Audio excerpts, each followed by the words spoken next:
Hello, welcome to Financial Insider Weekly. I'm your host, Michael Gray, CPA. My guest today is John Hopkins, and John is an attorney and founder of Hopkins and Carley, a prominent San Jose law firm. In the estate planning community here, we see John as more than just an attorney. He is our mentor and role model, and I'm really pleased to have him here as my guest today. And so, anyway, I think that you're going to enjoy the show.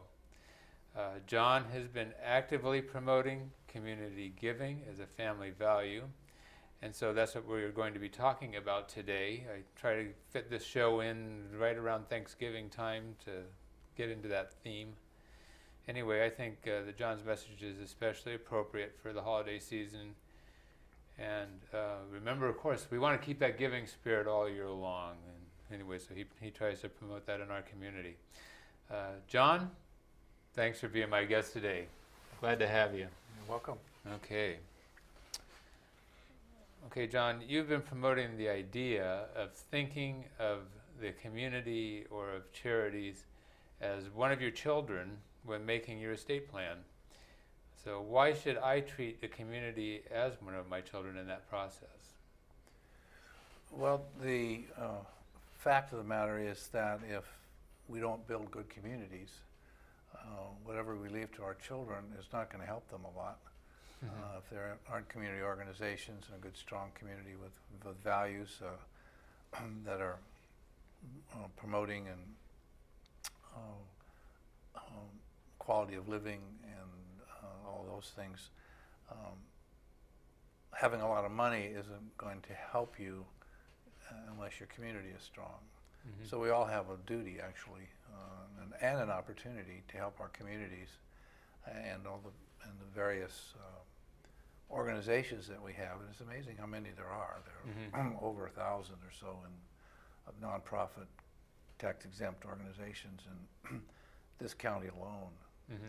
And they really are the backbone of our community. Okay.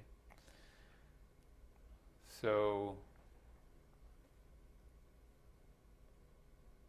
I guess, can we expand a little bit? Particularly, I guess I want to plug into this. There's a book that you and I enjoy. It's called The Soul of Money by Lynn Twist. So maybe you can talk a little bit about her message. And yes, Lynn Twist is a writer, and she's been a very successful fundraising for the Hunger Project. And she has promoted through The Soul of Money and other writings this concept of that the money isn't the issue. The issue is your relationship to money. And the best thing that we can leave our children and grandchildren is an opportunity to learn to have a healthy relationship with the money. And that's sounds kind of simple, but it's not simple at all. It's those of us that grew up during the Depression were taught to be very, very frugal, and because times are very tough, and our parents, of course, were experiencing this shortage of funds and many people out of work, similar to now, only much, much worse. And so we grew up and we were very frugal. We save everything. The next generation missed that message, and at least my children's generation, and their idea was you spend it when you get it, and then it morphed into you spend it even when you don't have it because you borrow it, and which is kind of a dangerous way to go. Well, that's a very dangerous way to go, and it reflects that there was a changing relationship with money over those years, and it's very hard to promote this in your children, but that's one of the life lessons. Yeah. And okay. Well, how can you teach these values to your children during your lifetime? Well, I'm not an expert in teaching all these values. Being a parent is a challenge, yes, at best. And but the concept of modeling values, modeling your values, I think is important and does send a message and does impact the children. You think about problems or when you get into mature years, frequently I found myself thinking of what my father had done, what my mother have done. And so that modeling, which the children don't really admit they're learning from, is something that becomes part of them in their future years. And it continues once they're out of the nest and off on their own. Hopefully it's more problematic now than it was a generation or two ago. But what their parents are doing is sending a message of what their values are. And that's why I feel this concept of including the community as one of your children is passing a message down that you value the community. You're demonstrating at your death that you value the community and its needs, and their children they may.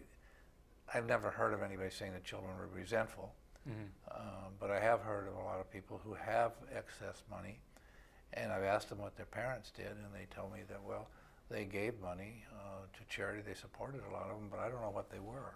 I don't remember so maybe, parents ever discussing what they were doing with their community activities. And so that's the part of the program is not just leaving it to the community, but telling the children ahead of time. Yeah, so if you can, when you are making donations or other things, or if you're involved in community activities, if you can tell your children why and what you're doing, that can be helpful.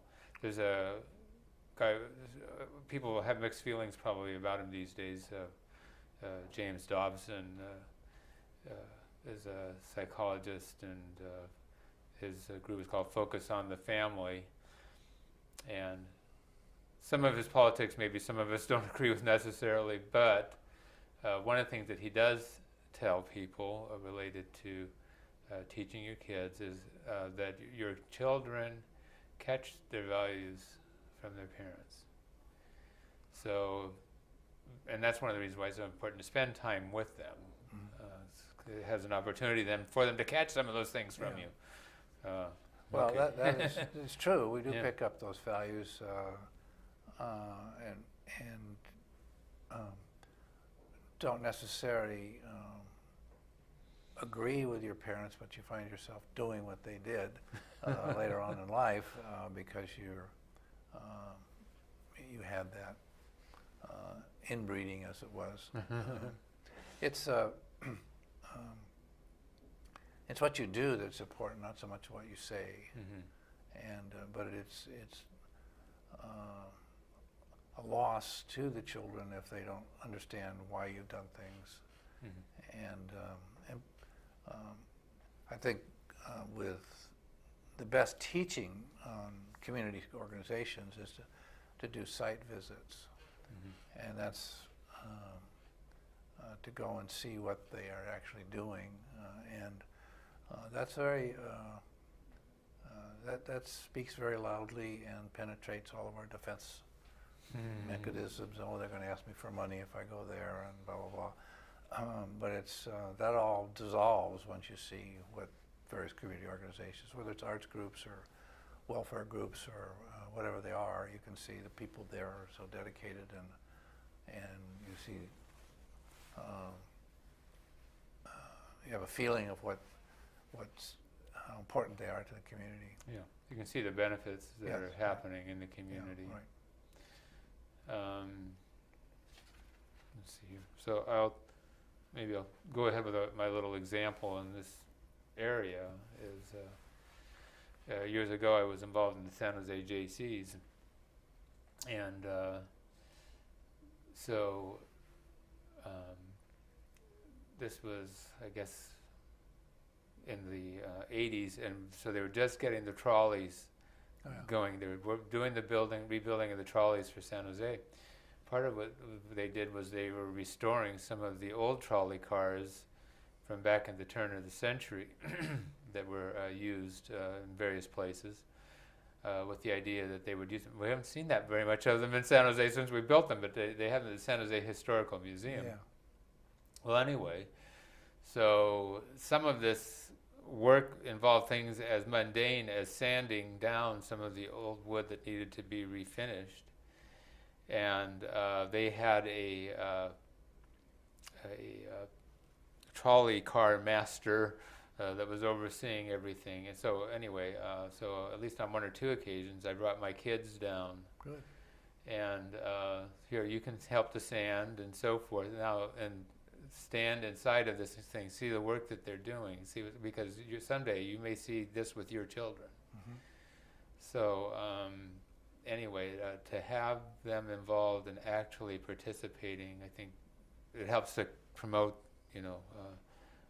the feeling that you're talking about. Yeah, well, that's right. You're modeling for them. Yeah. And I remember we gave some money to that endeavor back in the 80s, and I agree with you. Those cars never got online. So I saw a few of them run down a few times, but I think that they were thinking that they'd be using more. And like I said, I just mostly have seen them out at the San Jose Historic Museum. Yeah. So anyway, so I seem to recall you told me that there was an old philosophy about how a family allowance would be used in teaching the lessons of community giving. Maybe you can share a little bit about that. Yes, it's been around, I guess, for a long, long time, and the model is that you teach your children to give them money, their allowance or whatever, that 1/3 they use for their own pleasure, and 1/3 they give to charity, and 1/3 they save. Mm-hmm. I think the current state of affairs is number one, they use 100% for current use, and the other two are postponed for future, which is the problem of teaching about money. That if they're only, and I'm not saying that I did any better than anybody else with my children, or grandchildren, but it doesn't teach them. It's consume it now, and but the big problem was not only consume it now, borrow money and consume that now, and no discipline as to how they're going to pay it back. Yes. Well, anyway, I thought I would remind people about that because there's no reason why we couldn't have that. I remember, though, we had, in a church that I was involved with, the first part of the service was basically like a children's sermon part.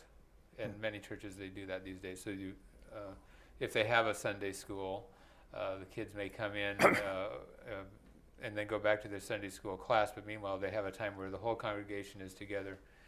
And anyway, and a part of that was the tithing part, the collection for the service. That happened during the children's service, and part of that, well, at least, was the mom and dad putting some money into the kid's hand to put into the plate. Yeah, right. So anyway, I mean, so that's part of it, but